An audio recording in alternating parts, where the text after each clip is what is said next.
하나님 말씀 보시겠습니다. 오늘 하나님 말씀은 신약 성경입니다. 야고보서 1장입니다. 신약 성경 야고보서 1장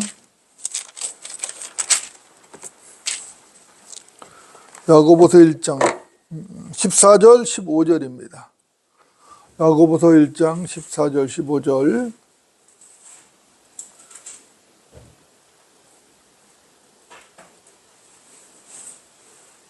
제가 받들어 읽겠습니다.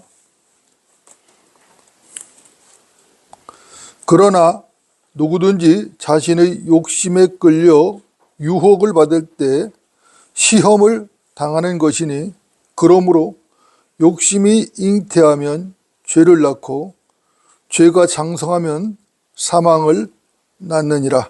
아멘.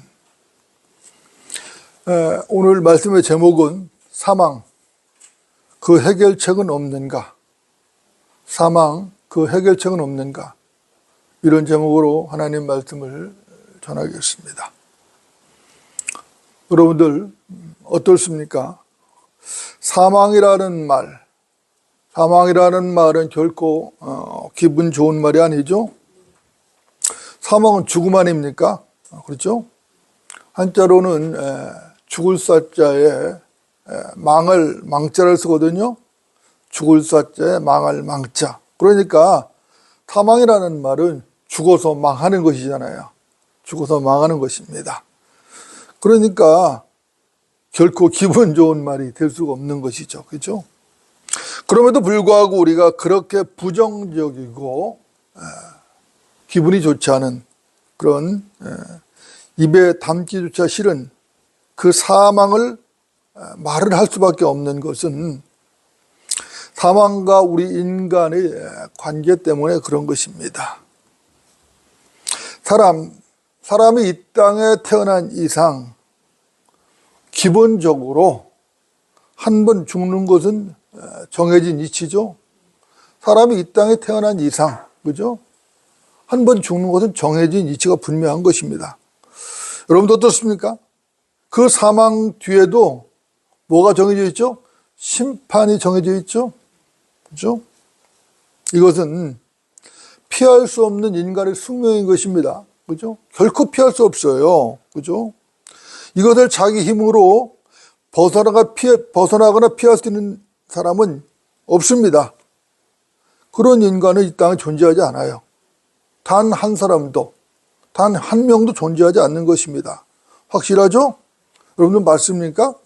자, 그럼 먼저 로마서 5장을 좀 보겠습니다. 로마서 5장입니다. 로마서 5장 12절입니다. 로마서 5장 12절.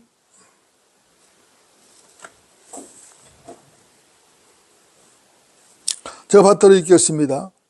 이런 연유로 한 사람에 의하여 죄가 세상으로 들어오고 그 죄에 의하여 사망이 왔으니, 그리하여 모든 사람이 죄를 지었으므로 사망이 모든 사람에게 전달되었느니라. 이렇게 말씀합니다. 여러분 어떻습니까? 사망의 전달 경로는 분명하죠? 사망은 한 사람의 죄로부터 시작이 되었습니다. 첫사람 아담, 우리 인류의 조상 첫사람 아담은 원래는 죄가 없는 존재로 창조가 되었죠. 그렇지만 그는 불순종으로 하나님을 떠났습니다. 그렇죠? 결국 사망의 원조가 되고 말았다는 것이죠. 범죄하는 후는 죽으리라. 에스겔서 18장 20절 말씀이죠. 범죄하는 후는 죽으리라. 그렇죠? 여러분들, 죄의 삭은 사망이죠. 아담은 범죄함으로 영이 죽어버렸어요. 그렇죠? 범죄함으로 영이 죽어버렸다고. 그리고 육체의 죽음도 피할 수 없게 되었던 것이죠. 그러나 그 가운데서도 하나님의 은혜가 있었죠. 여러분들 그 은혜가 뭐죠? 그 은혜가 뭐예요? 창세기 3장을 한번 볼까요? 창세기 3장. 창세기 3장입니다. 창세기 3장 20절부터입니다. 20절부터 24절까지. 창세기 3장 20절부터 24절까지 제가 갖다 읽겠습니다. 아담이 자기 아내의 이름을 이브라 부르니 이는 그녀가 모든 산자의 어미였습니다. 또 주 하나님께서는 아담과 그 아내에게 가죽으로 옷들을 만들어 그들에게 입히시니라. 주 하나님께서 말씀하시기를 보라, 그 사람이 우리 중 하나와 같이 되어 선과 악을 알게 되니 이제 혹 그가 자기 손을 내밀어 생명나무의 과실도 따서 먹고 영원히 살까 함이라 하시니라. 그러므로 주 하나님께서 에덴의 동산에서 그를 내어 보내어 그가 취함을 입은 그 땅을 갈게 하시니라. 그리하여 하나님께서 그 사람을 쫓아내시고 에덴의 동산에 그룹들과 두루 도는 불타는 칼을 놓아 생명나무의 길을 지키게 하시니라. 이렇게 말씀하죠. 네. 여러분도 어떻습니까? 이 본문을 보면은 고개가 갸우뚱해지는 말씀이 있죠. 여러분들 그 말씀이 무엇인지 아시겠습니까? 그것은 다른 게 아닙니다. 20절에 나오는 모든 산자들의 어미라는 말입니다. 그리고 그 산자들의 어미 이브를 아담이 이브라고 불렀다는 것이죠. 그 여자, 아담의 아내 그 여자를 아담이 이브라고 불렀다는 것입니다. 이브라는 말은 히브리어로는 하바라는 말이거든요. 그 뜻은 생명 혹은 생명을 주는 자, 이런 뜻입니다. 여러분도 어떻습니까? 그러니 고개가 갸우뚱해질 수밖에 없는 것이죠. 여러분들이 아시는 대로 뱀에게 최초로 속은 것은 여자 이브였던 것이죠. 그렇죠. 이브는 남편 아담을 죽음으로 몰고 간 장본인이죠. 그들 부부는 하나님의 말씀을 어겼습니다. 하나님의 말씀을 어기고 선과 악의 지식의 나무를 열매를 따먹었죠. 그래서 영이 죽어버렸어요. 그렇죠? 이 말은 영이 죽어버렸다. 이 말은 하나님의 생명을 상실했다는 거죠. 하나님의 형상이 깨어져 버린 것입니다. 잊어버린 것이에요. 잃어버렸죠? 그들은 범죄함으로 징벌을 받았습니다. 이분은 임신의 고통 가운데 자식을 낳을 수밖에 없게 되었죠. 아담은 어떻게 되었습니까? 아담은 일평생 땀을 흘려야 빵을 먹을 수밖에 없게 되었습니다. 그들은 흙에서 왔으니 흙으로 돌아가야 하는 것이죠. 그런데도 그녀를 모든 산자들의 어미 이브라고 불렀다는 것입니다. 물론 이브에게 흙으로 돌아갈 것이라는 그런 명령, 하나님의 직접적인 명령이 주어진 것은 없어요. 아담에게는 분명히 흙으로 돌아갈 것이라고 하셨는데 이브에게는 그런 명령을 직접적으로 하지는 않으셨습니다. 그러나 그녀도 남편처럼 육체의 생명을 맞이한 후에는 흙으로 돌아갔을 것은 자명한 것이죠. 너무나 자명한 것입니다. 그런데 왜 흙으로 돌아갈 것이라는 그 예언적인 명령이 이브에게는 주어지지 않았을 것인가 하는 것이죠. 왜 그랬을까요? 아마도 이브가 교회의 예표였기 때문에 그랬을 것입니다. 아무튼 이브라는 말은 생명 혹은 생명을 주는 자라는 뜻이고, 그래서 그녀는 산자들의 어미였던 것이죠. 그러나 사실 아담과 이브는 범죄함으로 영이 죽었죠. 영이 죽은 상태에서 자식들을 낳았습니다. 그러니까 하나님의 형상을 잃어버리고, 그죠? 하나님의 형상을 깨어져 버리고 자기 형상에 따라서 자식들을 낳았거든요. 그죠? 여러분도 어떻습니까? 그렇다면 여기에 또 다른 예언적 진리가 있는 것이 분명한 것이죠. 그죠? 남편 아담은 예수 그리스도의 모형이죠?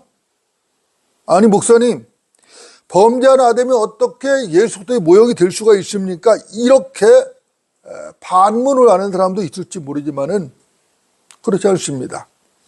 성경은 아담이 예수 그리스도의 모형이라고 분명하게 말씀을 하고 있습니다.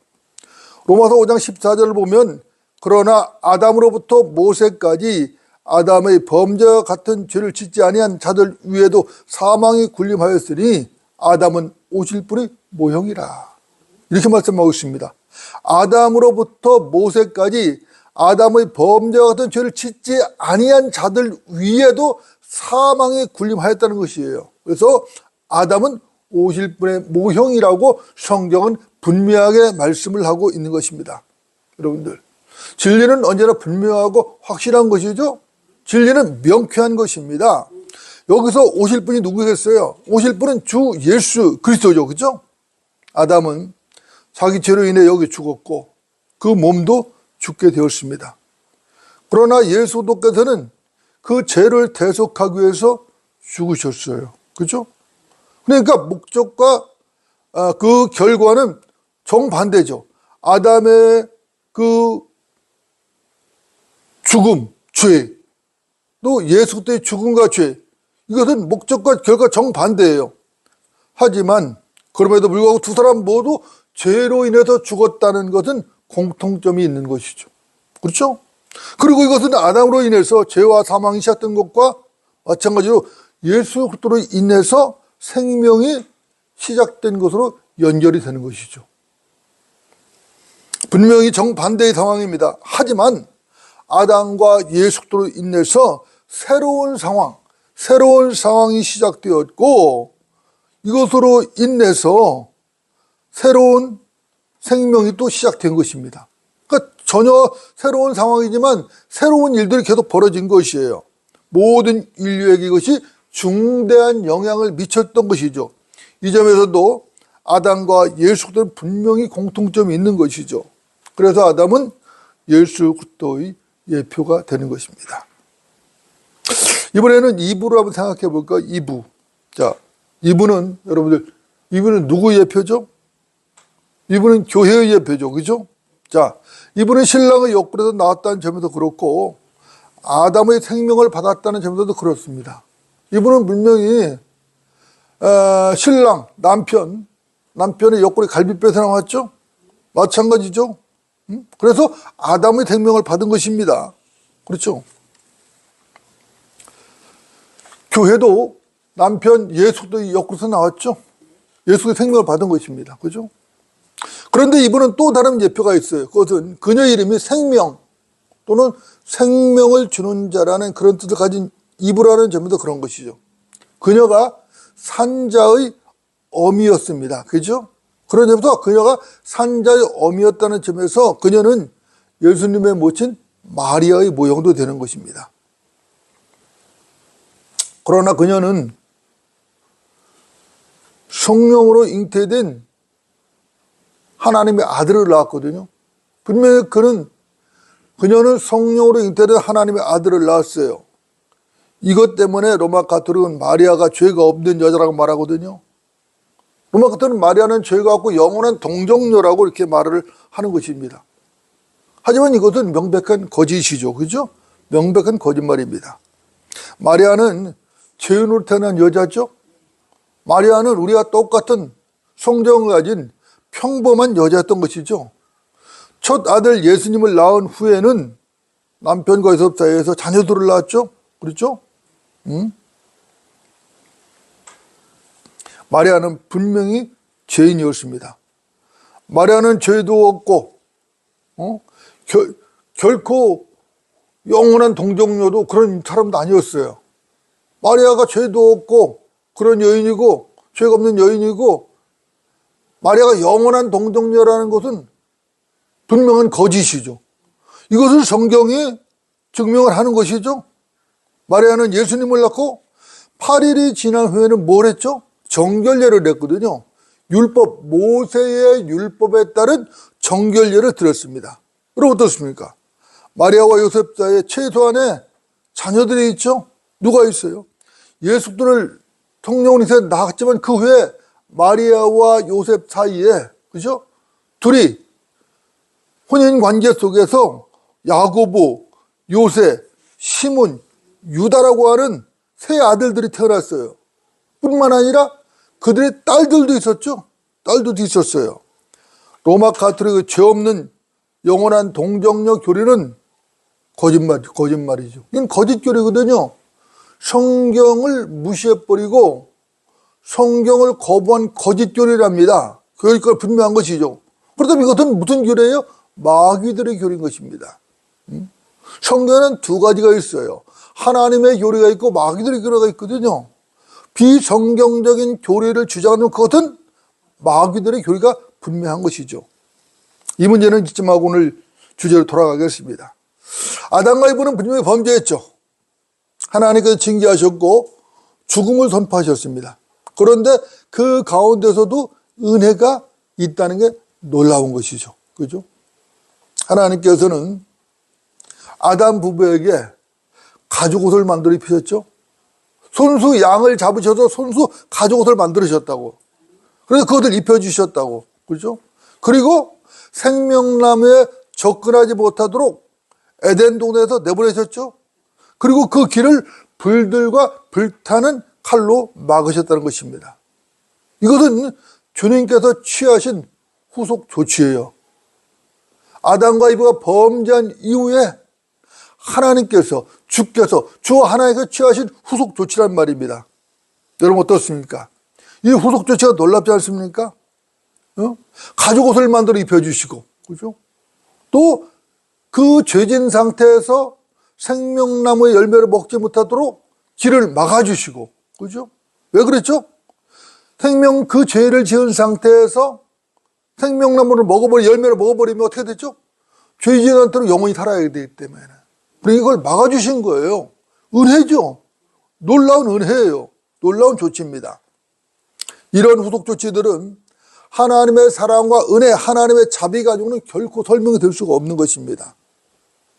여러분들이 이미 배우고 가시는 대로 가죽옷, 양을 잡아서 하나님께서 손수 양을 잡아서 손수 만들어진 가죽옷은 예수의 의를 예표하는 것이에요.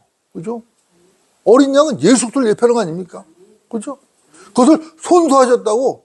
이 말은 손수 예수께서 십자가를 지신 거예요. 하나님께서 인간의 육신을 입고 경건의 신비로 오셔서 그분 스스로 십자가를 지신 거예요. 이거 놀라운 은혜죠. 자비죠. 사랑이죠. 가죽옷을 위해서 희생된 동물은 분명히 어린 양이고 그 양은 세상 죄를 제거하는 하나님의 어린 양이신 예수 그리스도를 예표하는 것이 분명한 것이죠. 하나님의 어린 양이 누구였어요? 물어볼 필요도 없죠. 주 예수 그리스도시죠. 하나님의 아들이시라고 그분이. 그죠? 그분은 세상 죄를 제거하는 하나님의 어린 양으로 오셨어요. 그래서 십자가에서 그 일을 영원히 완벽하게 끝내셨다고. 그죠? 하나님께서 직접 오셨다고. 인간의 몸을 입고 오셨다고. 오셔도 그 일을 갈보리 십자가에서 단번에 영원히 완전히 끝내셨다고. 완벽하게 끝내셨다고. 다시 할 필요가 없어요. 두 번이 필요 없어요. 단번에 끝내신 거라고. 그것도 영원히. 여러분 믿으십니까? 로마서 5장 10절로 다시 한번 돌아가겠습니다. 로마서 5장 10절. 로마서 5장 10절.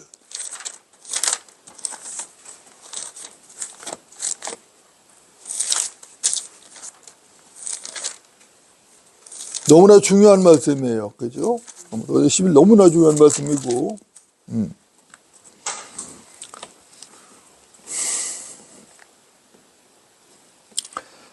제가 받들어 읽겠습니다. 이런 연유로 한 사람에 의하여 죄가 세상으로 들어오고, 한 사람이 누구죠? 아담이죠. 첫 사람 아담이죠. 그 죄에 의하여 사망이 왔으니 그리하여 모든 사람이 죄를 지었으므로 사망이 모든 사람에게 전달되었느니라 그랬어요. 그죠? 한 사람 아담으로 인해서 죄가 들어왔어요. 그것 때문에 모든 사람이 죄를 지었고 어떻게 했어요? 모든 사람에게 사망이 전달된 것이죠. 그죠? 자, 여러분도 어떻습니까? 진리라는 것은 언제나 분명한 것이죠. 언제나 명쾌한 것이에요. 진리에는 어떤 구구한 설명이나 어떤 구차한 변명이 필요 없어요. 진리는 아주 명쾌한 겁니다. 명쾌한 것이에요. 그 한 사람 아담 때문에 사망이 모든 사람에 군림했어요. 그죠? 여러분들이 좋건 싫건 사망은 여러분이 군림하는 것이에요. 우리 모든 인간에 마찬가지죠. 좋건 싫건 상관없어요. 그것은 우리의 영역이 아니에요. 그죠? 그것은 우리의 영역이 아니라고.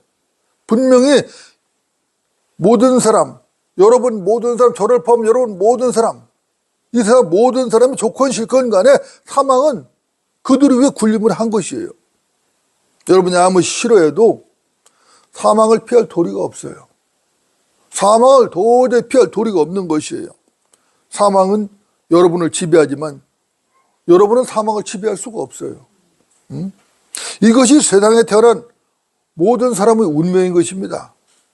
이것이 이 세상에 태어난 모든 사람의 운명이에요. 그러나 감사하게도 주 예수 그리스도, 우리 구주죠. 그분 한 분으로 인해서 은혜의 풍성함과 의의 선물이 여러분들에게 전달되었다는 것이에요. 그죠? 예수를 믿는 여러분에게 전달된 것이에요. 전달된 것입니다. 이제 여러분이 이 은혜의 선물을 받기만 하면은 사망의 지배체계가 완전히 무너져 버리는 거예요. 이 세상 누구라도 마찬가지죠. 누구라도 이 은혜의 선물을 받아들고 믿기만 하면은, 그렇죠? 사망의 지배체계가 완전히 무너져 버릴 수 있는 것이죠. 성경은 분명하게 말씀합니다. 뭐라고 말씀하셨는가? 누구든지 은혜의 선물을 받기만 하면 그는 생명 안에서 군림할 것이라고 말씀하고 있어요. 은혜의 선물을 받기만 하면, 예수 그리스도라는 그 은혜의 선물을 받기만 하면은 누구든지 생명 안에서 군림을 한다는 것이에요. 여러분도 어떻습니까? 이것은 매우 신나는 일이죠. 매우 기쁜 일이에요. 매우 감사하는 일입니다. 이것은 기적 중에 기적이에요. 참으로 신나는 일이라고. 그 놀라운 은혜의 풍성함과 의의 선물을 넘치도록 받기 위해서는 여러분이 특별히 해야 될 일은 없어요. 그 선물, 그 풍성한 은혜의 선물을 받기 위해서 여러분이 해야 될 일, 특별히 해야 될 일은 아무것도 없다고. 그죠? 받기만 하면 돼요. 하나님께서 주신 선물을 받기만 하면 되는 거야. 다른 할 일 없어요. 이 선물을 받는 것은 여러분에게 배달된 편지, 우편 편지를 수령한 것과 마찬가지예요. 그것처럼 이렇게 쉽고 간단한 거예요. 자, 우체국에서 집배원 아저씨가 우편물을 갖다 줬어요. 받으면 되는 거예요. 어려워요, 그게요? 어렵습니까? 전혀 어렵잖아요. 그죠? 여러분에게 편지가 배달되어서 여러분 집에 우편함에 놓여 있습니다. 여러분이 조건 실건 그 편지는 이미 수령이 된 거예요. 우체부 집배원 아저씨가 그 편지를 우편함에 넣는 순간에, 여러분의 우편함에 넣는 순간에 이미 수령이 된 것이에요. 여러분은 그 편지를 이제 개봉만 하면 되는 것이에요. 쉽잖아요. 얼마나 쉬워요. 그죠? 아주 쉽죠. 그죠? 편지가 배달됐다는 걸 뻔히 알면서도 그냥 편지를 개봉하지 않고 처박아 둔다라면 오히려 그것이 더 깨름직하죠. 그죠? 그 편지의 도대체 내용이 무엇일까? 그죠? 그거 깨름직하고 신경 쓸 게 분명하잖아요. 여러분도 어떻습니까? 편지를 모른 척 내버려 둘 수는 없어요. 우편함에 편지가 왔는데 그 편지가 내용을 확인도 안 하고 개봉도 안 해도 확인도 안 하고 그대로 내버려 둘 수는 없단 말입니다. 만약에 그것을 모른 척 내버려 둔다면 그 책임은 누구 책임이에요? 온전히 자기 책임이죠. 자기 책임일 수밖에 없는 것입니다. 그렇죠? 이유가 무엇인가? 분명히 여러분들 모두에게는 무엇이 옳고 무엇이 그런 것이가를 아는 지식, 그 지식이 이미 들어와 있기 때문에 그런 것이에요. 칼빈주의자들은 전적 타락에 의한 전적 무능력을 주장합니다. 무슨 얘기냐면은 인간이 전적으로 타락했기 때문에 전적으로 무능력하다는 거예요. 그러나 틀렸죠. 인간이 전적으로 타락한 건 사실이에요. 맞죠? 하지만 그렇다고 해서 자기 의지를 행사하지 못할 정도는 아니라는 것입니다. 그죠? 의지가 무능력했다는 것은 사실이 아니에요. 의지는 분명히 살아있어요. 인간이 타락한 건 사실이에요. 전적으로 타락한 건 사실이지만 의지는 그대로 남아있어요. 그대로 살아있어요. 그래서 전적 무능력이라는 칼빈주의 교리는 틀린 것입니다. 그것을 우리가 어떻게 판단하느냐? 성경으로 판단하는 것이죠. 하나님 말씀으로 판단하는 것이에요. 우리가 자의적으로 우리 생각으로 판단하는 게 아니라 하나님 말씀으로 판단하는 것이란 말입니다. 그러면은 어떻게 판단해야 될 것인가? 구약 성경을 보면은 자원하는 마음, 자원하는 제사, 자원하는 예물, 자원하는 재물, 자원하는 영, 자원하는 기술자, 이런 말들이 많이 나오거든요. 신약 성경에도 주 예수를 믿으라 그러잖아요. 믿으라. 아니, 의지가 완전히 타락했으면은 어떻게 자원해서 예물을 드리죠? 어떻게 자원하는 마음을 갖출 수 있죠? 어떻게 자원하는 제사를 드릴 수가 있어요? 어떻게 예수를 믿을 수가 있어요? 의지가 타락해서 의지가 없는데. 여러분들 생각을 한번 해보십시오.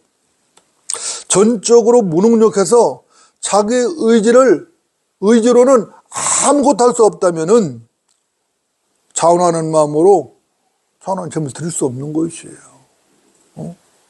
어떻게 자원하는 그 기술자들이 와서 성막을 세울 수가 있느냐고요. 불가능한 거예요. 의지가 하나도 없는데 어떻게 예수를 영접하라는 거죠? 어떻게 영접하라는 것이에요? 그러니까 갈빈주의 그 교리는 엉터리 그린 거라고. 전혀 성경과 맞지 않는 비성경적인 교리인 것이라고. 그렇기 때문에 마귀들의 교리라고 말을 하는 것이에요. 칼빈주의자들이 들으면 기분 나쁘겠죠. 분노하겠죠. 격분하겠죠. 그렇죠? 그런 할 수 없는 것이에요. 하나님 말씀이 그런 것인데 하나님 말씀에 어긋나고 하나님 말씀에 위배되는 것을 성경적이라고 말할 수는 없는 것이. 그렇게 말할 수는 없어요. 거짓 교리를 진리라고 말을 한다면 그것은 거짓 설교자죠. 거짓 설교자죠. 여러분들 가끔 그런 일이 있죠. 아파트 우편함에 편지나 어떤 그 세금 고지서, 이런 고지서가 오랫동안 그대로 방치되는 경우가 있어요. 그죠? 그래서 그 고지서들이 꼬깃꼬깃해지고 더럽혀지고 오염되고, 그죠? 그래서 수북이 쌓이는 경우가 있어요. 그죠? 그래서 이것을 이상히 여기고 이웃 주민이 경찰에 신고하는 경우가 있습니다. 그럼 어떡하죠? 경찰이 오죠. 경찰이 와서 그 아파트 문을 따고 들어가죠. 들어가 보니까 집주인이 죽어 있는 것이죠. 죽음으로 발견되는 것이죠. 집주인 죽어 있기 때문에 그것도 하나도 개봉하지 못한 것이죠. 확인하지 못하는 것이. 이것도 매우 안타깝죠. 매우 안타까운 일이라고. 마찬가지입니다. 만약 여러분 집에 편지가 배달되어 있는데도 그냥 그대로 방치한다면 사실상 죽은 자들이나 다름없죠. 죽은 자들이라고. 구원의 복음은 분명하고 하나님의 값없는 선물은 모든 사람에게 차별 없이 배달이 되었어요. 문제는 그 배달된 선물을 받느냐 안 받느냐예요. 받느냐 안 받느냐. 그렇죠? 받은 사람은 구원받는 것이고 거부한 사람은 지옥으로 가는 것이죠. 하나님의 은혜라는 것은 모든 사람에게 공평한 것입니다. 차별이 없어요. 유대인이든 이방인이든 차별이 없습니다. 종이든 자유이든 차별이 없어요. 남녀노소, 지역, 종족 다 차별이 없어요. 피부색도 차별이 없어요. 차별이 없는 거예요. 하나님의 은혜는 넘치는 것이에요. 부족함이 없는 것이에요.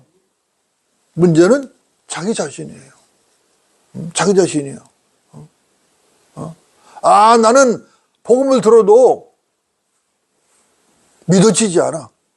믿어지지 않는 게 아니라 자기가 안 믿는 거예요. 자기 의지를 발동해서 믿어야죠. 가만히 있는 자동차로 믿어지나요? 그게 아니라 자기 의지를 발동해서 믿는 거예요. 그렇구나 하고 믿는 것이에요. 이게 믿음이라고. 이게 믿음인 거예요. 하나님께서는 모든 사람이 값없는 이 선물을 받기를 원하시는 것입니다. 기꺼이 감사함으로 받기를 원하시는 것이죠. 단 한 사람도 지옥으로 가는 것을 하나님은 원치 않으신다고. 하나님께서 단 한 사람도 지옥에 가는 걸 원치 않으셔요. 그래서 한 사람이라도 더 회개할 때를 지금 기다리고 계신 거라고. 기다리고 계신 거예요. 하나님께서는 모든 사람이 구원을 받고 진리의 지식에 이르기를 원하시느니라. 모든 사람이라고.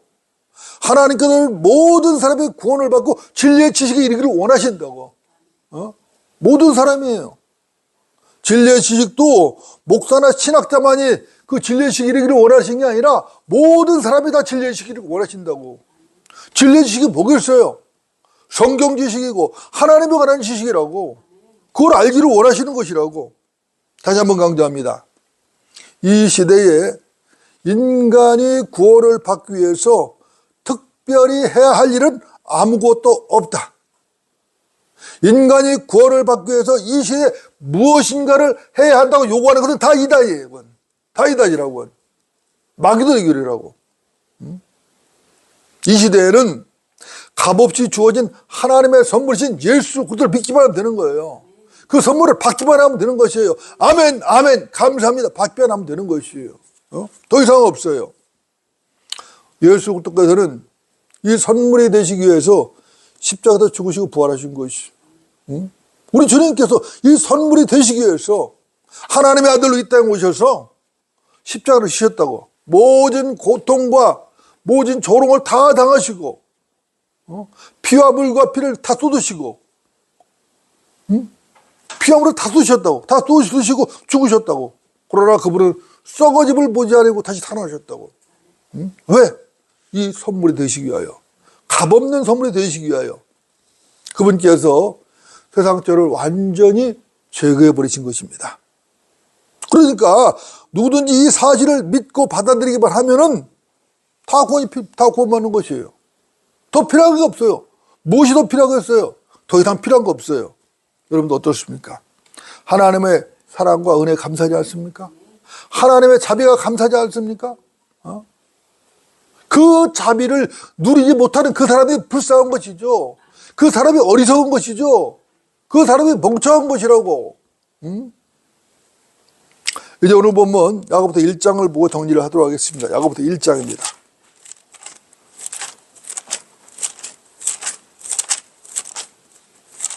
이 말씀도 아주 중요한 말씀이죠. 야고보서 1장 14절 15절.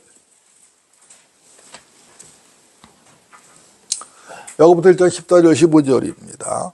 그러나 누구든지 자신의 욕심에 끌려 유혹을 받을 때 시험을 당하는 것이니 그러므로 욕심이 잉태하면 죄를 낳고 죄가 장성하면 사망을 낳느니라. 그죠? 욕심이 잉태하면 죄를 낳고 죄가 장성하면 사망을 낳는다고 분명히 말씀한 것이에요. 그죠? 여러분도 어떻습니까? 우리가 이미 아는 대로 사망의 원인은 뭐죠? 죄죠. 그죠? 죄입니다. 그렇다면 죄의 원인은 무엇인가? 죄의 원인은 욕심이에요. 그죠? 욕심이 잉태하면 뭐를 낳아요? 죄를 낳고. 그죠? 죄가 장성하면 사망을 낳는다라고 성경은 말씀하고 있는 것이죠. 명백한 진리입니다. 명백한 진리예요. 여러분들 2부를 한번 생각해 보시죠. 2부. 자, 2부가 왜 하나님의 말씀을 변개하면서까지 하나님의 말씀을 무시해버리고 뱀의 말에 동조했는가? 왜 하나님의 말씀을 변개하면서까지 하나님의 말씀을 무시해버리고 뱀에 동조해서 선악과를 따먹었는가? 왜 그랬죠? 다른 것도 없어요. 신들과 같이 되고 싶은 그 욕심. 그 욕심 때문에 그런 것이에요. 사실 그 욕심은 어떤 욕심이죠? 분수에 넘치는 욕심이라고. 분명히 사람은 피조물이잖아요. 피조물이 어떻게 창조주같이 될 수 있죠? 분수에 넘치죠? 분수에 넘치는 욕심이라고. 하나님의 은혜에 감사하고 만족을 해야 하는데 분수에 넘치는 욕심을 부린 게 문제가 된 것이죠. 끝도 없이 높아지고자 하는 그 욕심. 그 욕심이 문제인 것입니다. 언제나 그렇죠. 우리 인간에게 가장 경계해야 될 것은 불필요한 욕심이에요. 자기 분수에 넘치는 거예요. 자기 주제에 넘치는 거예요. 주제에 넘치는 욕심이 문제가 되는 것이에요. 여러분도 어떻습니까?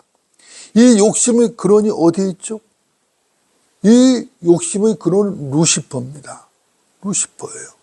하나님의 보호자를 덮는 5번째 그룹, 루시퍼가 그 욕심을 품었어요. 그리고 하나님의 보호자를 찬탈하려고 했죠. 그러다가 심판을 받았다고. 그리고 쫓겨났죠. 그리고 사탄이 되었다고. 그죠? 이브도 이 욕심 때문에 타락을 한 것이. 인간은 참으로 어리석고 취약한 존재입니다. 인간이 하나님의 말씀을 떠나는 순간 인간은 마귀의 위험에 노출되는 것이에요.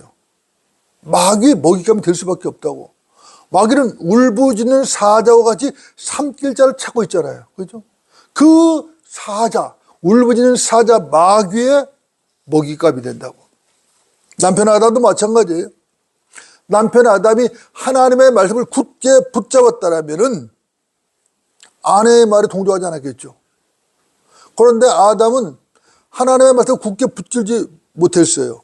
결국 아내의 말에 동조하고 동반 타락을 해버렸다고. 그죠? 하나님은 분명히 그걸 먹으면 죽는다, 반드시 죽는다 그랬는데, 그죠? 그러면 아내가 따서 주면은 아내를 꾸짖어야죠. 그죠? 따먹은 아내도 꾸짖어야죠. 그죠? 꾸짖기는 커녕 동반 타락을 해버렸다고. 쓸데없는 욕심을 부리는 것보다 더 큰 바보짓도 없는 거지. 쓸데없는 그 욕심을 부리는 게 바보짓이라고. 여러분 어떻습니까? 사망의 근본적인 원인은 욕심 맞습니까? 예. 욕심이 잉태하면 죄를 낳고 죄가 장성하면 사명을 낳는 것입니다.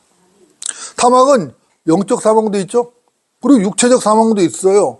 물론 최종적인 사망은 무슨 사망이죠? 둘째 사망이죠. 그렇죠? 어차피 인간은 태어날 때부터 여기 죽은 채로 태어났잖아요. 그죠? 아담 이후에 아담의 모든 후손들은 그죠? 어차피 영이 죽은 채로 태어났다고. 이 썩을 장막, 이 몸을 입고 있는 한 육체의 종을 피할 방법은 없어요. 피할 방법이 없어요. 물론 거듭난 성도가 휴거의 날까지 죽지 않고 살아있다면 그때는 육체의 죽음을 피하겠죠. 당연히죠. 변화도 그냥 하늘로 올라갈 것이니까. 육체의 죽음을 피할 수 있습니다. 그러나 영이 살아난 거듭난 성도라면 육체의 죽음 따위는 사실 문제가 되지 않는 것이요. 왜 문제가 되지 않죠?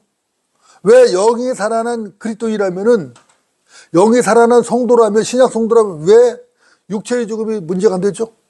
다시 살아날 것이기 때문에. 죽어도 다시 부활할 것이기 때문에 아무런 문제가 되지 않는 것이죠. 그죠? 아무런 문제가 되지 않아요. 여러분들. 간다는 이유는 간다는 거예요. 죽어도 살아난다 이거예요. 확실하잖아요.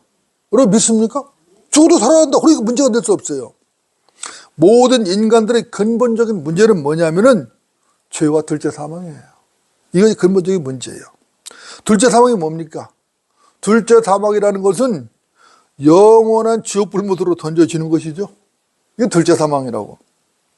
날마다 값비싼 영양제를 챙겨 먹고 날마다 강도 높은 운동으로 몸을 단련해서 체력을 강화하고 과학이나 의학이나 약학이 고도로 발달을 해서 인간 수명을 획기적으로 늘린다고 해서 그런다고 해서 사망과 지옥을 피할 수 있는 게 아닙니다.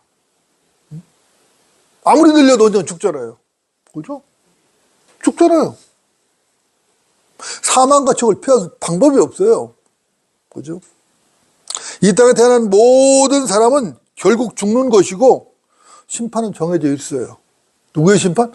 하나님의 심판. 그죠? 정해져 있다고. 그 문제를 누가 해결하셨는가? 오직 우리 주께서 해결하신 거예요. 십자가의 죽음과 부활을 통해서 우리 주 예수 그리스도도 완벽하게 해결하신 것이에요. 이것이 최고의 자비죠. 이거 최고의 은혜죠. 최고의 선물이죠. 이거 최고의 자유라고. 이거 최고의 해방이라고. 그죠? 거듭난 성도는 더 이상 둘째 사망의 위협이 없습니다. 둘째 사망이 거듭난 성도를 위협할 수가 없어요. 하나님의 생명이신 주 예수 그리스도께서 이 몸 안에 들어가 계신 이상 그분은 영원히 떠나지 않으시기 때문에 영원한 안전이 보장되는 것이에요. 영원한 것이에요. 확실한 것이라고. 여러분들 맞습니까? 확신을 가지고 감사하시기 바랍니다. 만족함으로 기쁨을 향유하시기 바랍니다. 그런 성도가 되어야 되는 것이죠. 사망의 유일한 해결책은 오직 예수, 주 예수 그리스도밖에 없어요. 그분을 믿는 거예요. 그분을 나의 구세주로 마음으로 믿고 받아들이는 것이 영접한단 말입니다. 이것이 유일한 해결책이에요. 어떤 의학이나 약학이나 어떤 영양제를 해서 그걸 해결할 수 있는 게 아니에요. 어떤 운동으로 체력을 달려 해결할 수 있는 게 아니라고. 오직 예수 그리스도 그분의 피만이 가능한 것이에요. 이것이 건전하고 올바른 믿음인 것입니다. 이 믿음이 있어야 바르게 헌신할 수 있는 거예요. 우리 모두 이 믿음으로 승리하는 성도들이 되어야 될 것입니다.